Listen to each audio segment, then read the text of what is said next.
하나님의 말씀은 요한복음 19장 28절에서 30절 말씀입니다. 그 후에 예수께서 모든 일이 이미 이루어진 줄 아시고 성경을 응하게 하려 하사 이르시되 내가 목마르다 하시니 거기 신 포도주가 가득히 담긴 그릇이 있는지라 사람들이 신 포도주를 적신 해면을 우슬초에 메어 예수의 입에 대니 예수께서 신 포도주를 받으신 후에 이르시되 다 이루었다 하시고 머리를 숙이니 영원히 떠나가시니라. 아멘. 오늘 우리에게 주시는 하나님의 말씀의 제목은 십자가의 선물에 담긴 의미 10번째 시간으로 포도주에 적신 해면에 담긴 하나님의 메시지라는 제목으로 은혜를 나누겠습니다. 하나님은 우리의 목마름과 아픔을 잘 이해하십니다. 바로 하나님이 우리처럼 사람이 되어 이 땅에 오셨기 때문입니다. 십자가상에서 내가 목마르다 하시며 인간의 목마름에 대해서 잘 알고 계십니다.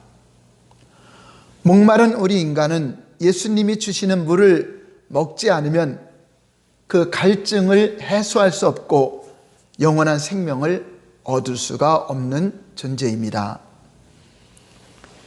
예수님이 우리에게 영원히 목마르지 않는 생명수를 주시기 위하여 우리의 목마름을 대신 담당하신 것입니다. 요한복음 4장 14절 말씀을 보시면 내가 주는 물을 마시는 자는 영원히 목마르지 아니하리니 내가 주는 물은 그 속에서 영생하도록 솟아나는 샘물이 되리라. 육체를 입고 계신 예수님은 우리의 목마름의 연약함을 직접 몸으로 체휼하여서 알고 계신다고 하는 것입니다. 그러므로 히브리서 5장 2절에는 이렇게 말씀하고 있습니다. 그가 무식하고 미혹된 자를 능히 용납할 수 있는 것은 자기도 연약에 휩싸여 있음이라.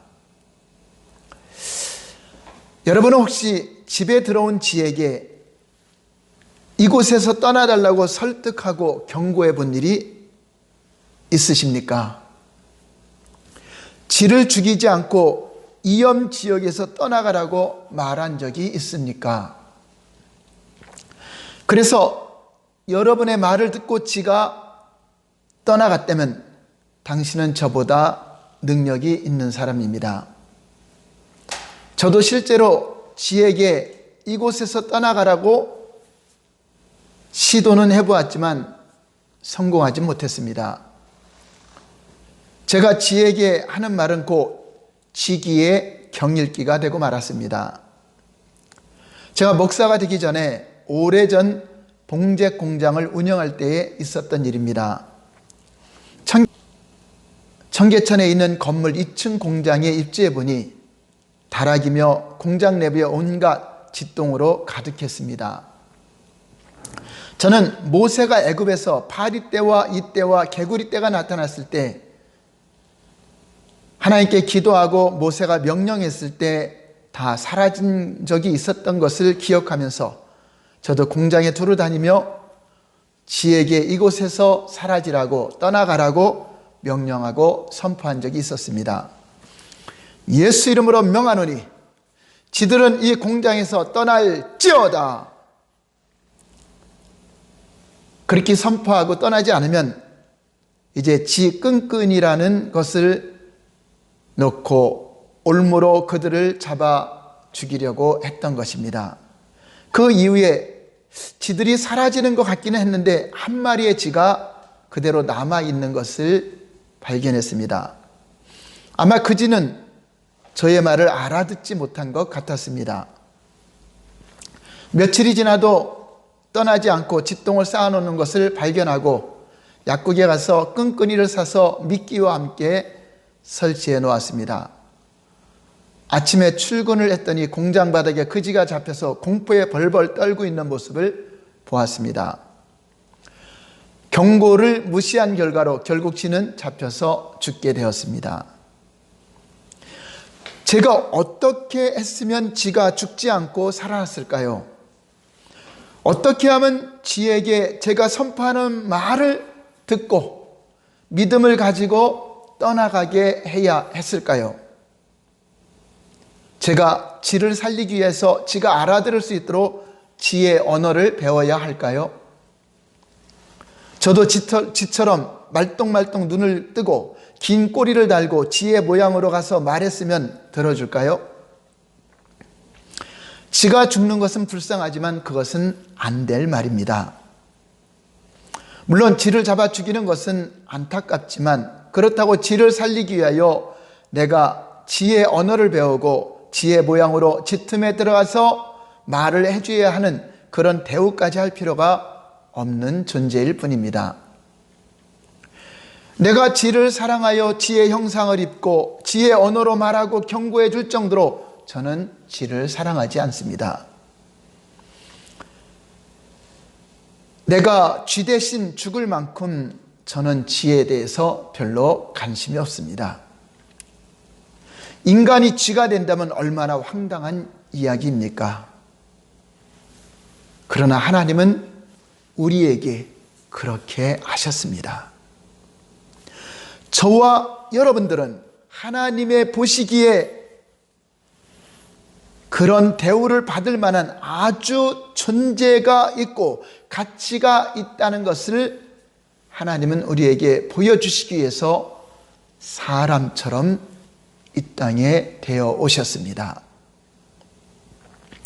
창조주 하나님이 친히 피조물인 사람이 되어 우리에게 믿음을 주시려고 사람의 언어와 사람의 말로 우리에게 경고의 말씀을 선포해 주셨습니다. 우리와 같은 언어를 배우시고 우리와 같은 말로 우리에게 경고하시고 말씀해 주셨다고 하는 것입니다. 왜입니까? 그것은 우리가 하나님의 음성을 듣지 못하면, 하나님이 말씀하시는 경고를 듣지 못하면 영원한 멸망으로 가기 때문에 우리를 너무 사랑하시는 하나님께서 친히 사람같이 되셨고 사람이 알아들을 수 있는 언어로 말씀을 하셨다고 하는 것입니다. 예수님은 우리가 그분이 사람의 언어로 말씀하시는 그 경고의 말씀을 모두가 듣고 믿기를 원하고 계십니다. 왜입니까? 예수님께서 하시는 경고의 말씀을 듣지 않으면 그 누구든지 영원한 멸망을 피할 수가 없기 때문입니다. 이 시간 우리는 잠시 묵상해 보시기 바랍니다. 예수님은 왜 세상에 33년이라는 긴 시간을 육체를 가진 사람으로 사셨을까요? 그보다 훨씬 짧게 사실 수도 있지 않습니까? 우리의 죄를 위해서 죽으시는 데는 필요한 시간만큼만 이 세상에 들어오셨다가 피 흘려주시고 떠나시면 되는 것 아닙니까? 1년 혹은 일주일간 삶으로 왜 안 되었을까요? 왜 탄생과 죽음까지 일생을 사람으로 사셔야 했을까요? 우리의 죄를 지시고 피 흘려주시는 것도 큰 사건입니다. 하지만 육체가 사는 동안 하나님이 경험해야 할 수많은 연약함에 심한 어려움까지 당하시면서 그렇게 사셔야 했을까요? 십자가의 죽음을 맛보시는 것도 우리에게 필요한 것임을 잘 알고 있습니다. 하지만 33년의 삶을 하나님께서 사람의 삶을 사신다는 것은 얼마나 힘드셨을까요? 머나먼 길과 기나긴 하루에 사람들의 짜증을 견딘다는 것, 왜 그것까지 견디신 것일까요? 그것은 오직 한 가지, 멸망으로 달려가고 있는 죄인된 당신이 그분을 믿고 구원받기를 원하신 것, 그 사랑 한 가지 때문입니다. 이 땅에서 예수님의 마지막 몸짓까지도, 마지막 몸짓조차도 오직 하나님이 사랑하는 당신의 마음을 얻기 위한 것임을 우리에게 보여주고 있습니다. 요한복음 19장 28절에 30절 오늘 본문 말씀을 다시 한번 보겠습니다. 그 후에 예수께서 모든 일이 이미 이루어진 줄 아시고 성경을 응하게 하려 하사 이르시되 내가 목마르다 하시니 거기 신 포도주가 가득히 담긴 그릇이 있는지라 사람들이 신 포도주를 적신 해면을 우슬초에 메어 예수의 입에 대니 예수께서 신 포도주를 받으신 후에 이르시되 다 이루었다 하시고 머리를 숙이니 영혼이 떠나가시니라. 이것이 예수님의 생애 마지막 행위의 몸짓을 보여주고 있습니다. 지상의 모든 장문을 마무리하는 문장으로 우리는 목말라 부르짖는 한 인간의 음성을 듣고 있는 것입니다. 십자가의 목마름을 통해 해면과 포도주가 담긴 그릇을 통해 예수님은 마지막 몸짓으로 여러분에게, 당신에게 호소하고 있는 것입니다. 사랑하는 아들아, 사랑하는 딸아, 나를 믿어도 좋다. 나는 너희 아픔을 다 이해하고 있단다. 십자가에 견딜 수 없는 고통으로 인하여 예수님의 입술이 갈라지고 입이 부르트고 있습니다. 목이 너무 타들어가 침조차 삼킬 수 없는 상황입니다. 목소리는 잔뜩 쉬어서 말조차 나오지 않습니다. 그럼에도 인간의 목마름을 대신 담당하시려고 목마름이 전혀 없으신 예수님께서 내가 목마르다라고 말씀하시면서 모든 인간은 생수가 없어서 목마르다는 진리를 지금 우리에게 가르쳐주고 있는 것입니다. 그분은 지금 십자가에서 목이 마릅니다. 그 누구도 그분의 목마름을 해결해 줄 수가 없었습니다. 예수님의 입술에 마지막 물기가 닿았던 때를 찾으려면 다락방의 마지막 제자들과의 식사 때에 좋기 12시간은 거슬러 올라가야 합니다. 거기서 성만찬을 하시면서 포도주를 입에 대신 이후에 예수님은 잡혀가셔서 매를 맞고 침뱉음을 당하고 가시 면류관에 가시에 찔려야 했습니다. 그리고 고난의 골고다 언덕을 향하여 십자가를 지고 죄를 짊어지셔야 했습니다. 목마른 인생에게 물을 주러 오셨던 그분은 지금 단 한 방울의 물도 그분의 목을 적셔주는 사람이 없었습니다. 예수님은 지금 목이 마릅니다. 왜 그런데 그분은 가만히 계시는 것일까요? 예수님은 얼마든지 능력이 있지 않으신가요? 항아리에 담긴 물을 포도주로 바꾸시지 않았습니까? 요단강물을 벽으로 세우고 홍해를 갈라지게 하시던 분이 아니십니까? 말씀 한마디로 비가 오게도 하고 그치게도 하시는, 말씀 한마디로 파도를 잔잔하게 하시던 분이 아니십니까? 성경은 시편 107편 35절에 광야가 변하여 못이 되게 하시며 시편 114편 8절에 차돌로 샘물이 되게 하시며라고 말씀하고 있지 않습니까? 이런 질문에 덧붙여 우리가 물어야 할 것이 있습니다. 그분은 왜 사마리아에서 피곤함을 느끼셨으며 나사렛에서 괴로워하셨고 성전에서는 화를 내셨고 왜 갈릴리 바다의 배 안에서는 피곤해서 주무셨는지, 나사로의 무덤에서는 우셨으며 광야에서는 배고프셨을까? 왜 그분은 왜 십자가에서는 목마르셔야 했을까요? 예수님은 목이 말라 괴로워하시지 않아도 됐습니다. 적어도 그 정도까지는 아니어도 되지 않습니까? 6시간 전에 누군가 그분께 마실 것을 드렸던 적이 있습니다.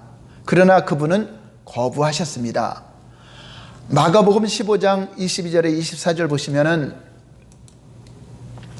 예수를 끌고 골고다라 하는 곳에 이르러 몰약을 탄 포도주를 주었으나 예수께서 받지 아니하시니라. 십자가에 못 박고 그 옷을 나눌새 누가 어느 것을 가질까요? 제비를 뽑더라. 예수님이 못 박히시기 전에 마실 것을 드렸습니다. 마가는 그 포도주에 몰약을 탔다고 말하고 있습니다. 마태는 쓸개를 탄 포도주라고 표현하고 있습니다. 몰약과 쓸개는 둘 다 감각을 마취시키는 진통 성분이 들어있는 것입니다. 그러나 예수님은 그것을 거부하신 것입니다. 약물의 마취를 거부하신 것입니다. 인간의 고통을 그대로 다 느끼려 하셨다고 하는 것입니다. 왜 그분은 그 모든 감각으로 고통을 느끼며 견디시려고 하시는 것일까요? 주님은 자신이 그런 아픔을 느끼리라는 것을 미리 아셨기 때문입니다.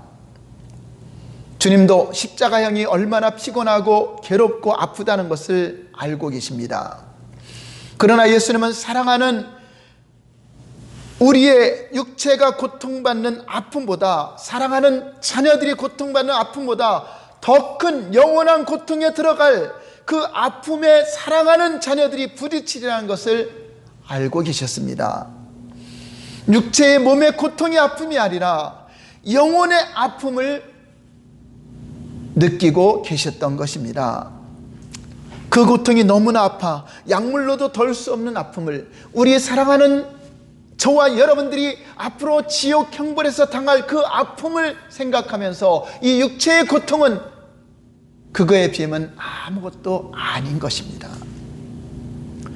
예수님은 십자가에서 목이 마르리라는 것을 아셨습니다. 그러나 육체에게 필요한 물의 목마름이 아니라 우리는 영원히 목마라야 될 진리의 목마름을 예수님은 알고 계셨던 것입니다. 십자가에 매달려 있는 목마른 그리스도의 모습에서 우리가 깨닫고 있는 진리가 무엇입니까? 바로 인간은 모두가 이렇게 목마름을 가지고 있다고 하는 것입니다. 내가 너희 대신 목마름으로 너는 영원히 목마르지 않는 영생수를 너에게 주었노라 하는 것입니다. 우리의 목마름을 십자가에서 대신 지고 가신 것입니다. 우리에게 영원히 목마르지 않게 살라고 우리 예수님이 대신 우리 인간의 목마름을 짊어지고 계시고 있다고 하는 것입니다. 인간은 목마르면 살 수가 없습니다.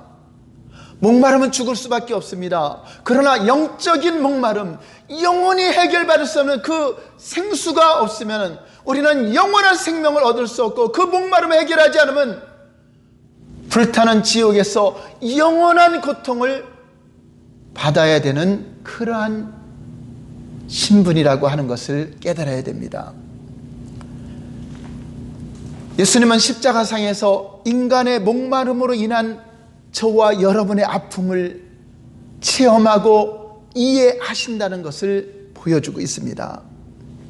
그분이 나를 이해하시기에 우리는 그분께 나아가면 그분의 도움을 받을 수가 있습니다. 그분이 이해하지 못한다면 우리는 그분께 나갈 수가 없는 것입니다. 여러분, 암에 걸린 사람은 암에 걸린 사람을 이해합니다. 혼자 사는 사람은 혼자 사는 사람을 이해합니다.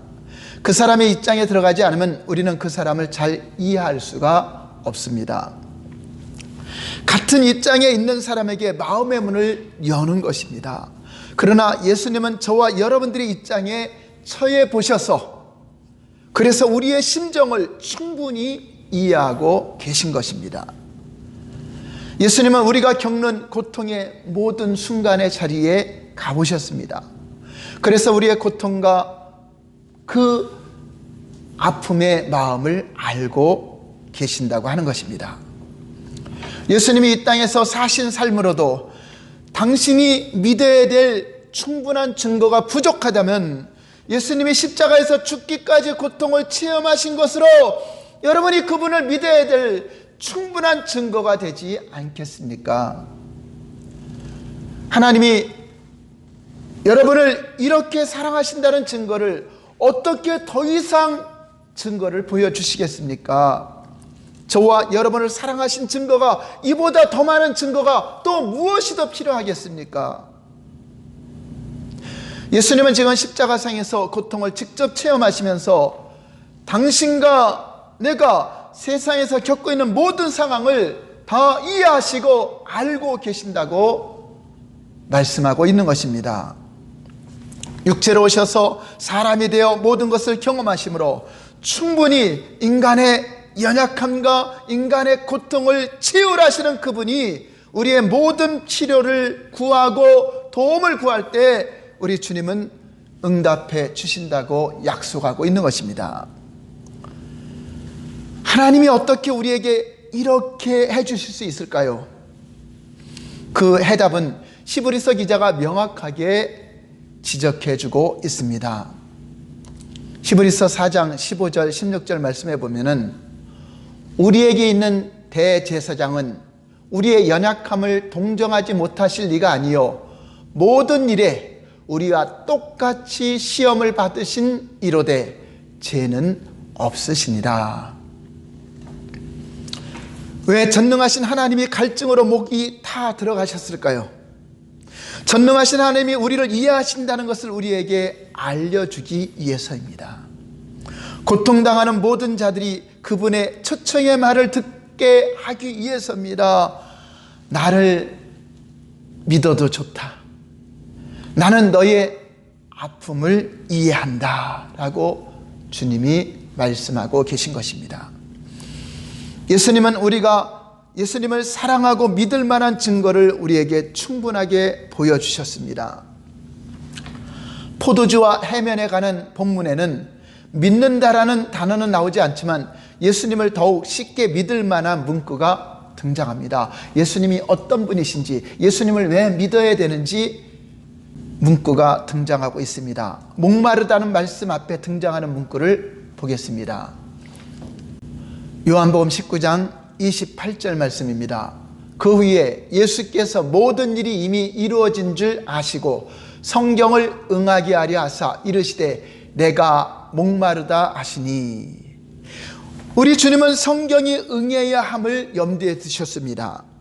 사실 성경을 응하게 하는 것은 순환 사건의 계속 되풀이되는 주제입니다. 구약 성경에 예언한 그 성경의 예언이 바로 예수님을 가르치고 있는 것이다. 너희가 예언된 그 메시아, 예언된 그리스도, 예언된 구원자가 바로 예수 그리스도이심을 우리에게 보여주고 있습니다. 그러므로 십자가에 달리신 주 예수 그리스도, 그분을 믿고 구원을 받으라고 하는 것입니다. 성경에 약속된 하나님의 말씀을 하나님이 응하게 하시려고 독생자를 보내시기까지 약속을 지키신 분이시라는 것을 보여주고 있습니다.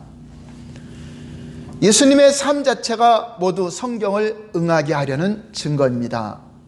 인류 최대의 비극 중에서 가장 중요한 세부사항은 모두가 이미 성경에 기록된 대로 다 이루어지고 있다고 하는 것입니다. 친구의 배반부터 제자들이 떠나갈 것, 거짓 참소, 재판 앞에서의 침묵, 십자가에 못 박히심, 구경꾼들의 조롱, 옷을 제비 뽑음, 하나님께 버림받음, 영혼을 하나님께 손에 부탁하심, 뼈가 꺾이지 않음, 부자의 무덤에 장사됨 등등, 예수 그리스도께서 평생 332개의 서로 다른 구약의 예언을 모두 다 성취하셨다는 사실을 우리에게 보여주고 있습니다. 성경에 예언된 이 모든 예언이 한 사람의 평생에 성취될 수 있는 확률은 얼마나 될 것 같습니까? 누군가가 계산을 해보았는지는 알 수 없지만 84,000,000,000,000,000,000이 자그만치 97개 분의 1의 확률이라고 말하고 있습니다. 얼마나 놀라운 일입니까? 그 누구도 불가능한 일이라고 하는 것입니다. 오직 예수님만이 유일하게 이 예언을 다 이루셨던 것입니다. 예수님은 왜 십자가에서 목마르다고 하셨을까요? 의심 많은 자라도 믿을 수 있도록 성경의 예언을 성취하신 것입니다. 그래도 못 믿느냐 하는 것입니다. 이렇게 내가 성경을 응하고 있는데도 그래도 너희는 나를 믿지 못하겠느냐 하는 메시지라고 하는 것입니다. 이렇듯 예수님의 마지막 몸짓은 믿음을 가지시기에 신중을 기하는 사람들에게 던지는 한마디 따뜻한 메시지를 이 시간 전해주고 있는 것입니다. 사랑하는 아들아, 사랑하는 딸아, 이제 나를 믿어줘도 좋다. 내가 너를 이해하고 내가 너를 잘 알고 있단다 라고 말씀하고 있는 것입니다. 우리는 세상을 살아가면서 믿을 만한 사람이 필요하지 않습니까? 우리보다 크면서 믿을 만한 사람이 필요합니다. 누군가에게 이해받기 위해서 이 땅의 사람들을 믿는데 우리는 이미 지쳐 있습니다. 더 많은 힘을 얻기 위해서 이 땅의 것들을 믿는데 우리는 많은 실망을 하고 있습니다. 물에 빠진 사람은 이미 자기와 같이 물에 빠져 허우적거리는 사람에게 도움을 청하지 않습니다. 제수는 다른 제수에게 석방해달라고 간청하지 않습니다. 거지는 다른 거지에게 구걸하지 않습니다. 자기보다 더 강한 사람이 나를 도와줄 수 있기 때문에 우리에게 필요한 것입니다. 포도주의 적신 해면에 담긴 예수님의 메시지는 바로 이것입니다. 내가 바로 그 사람이다. 나를 믿어라. 나를 믿어도 좋다. 기도하겠습니다.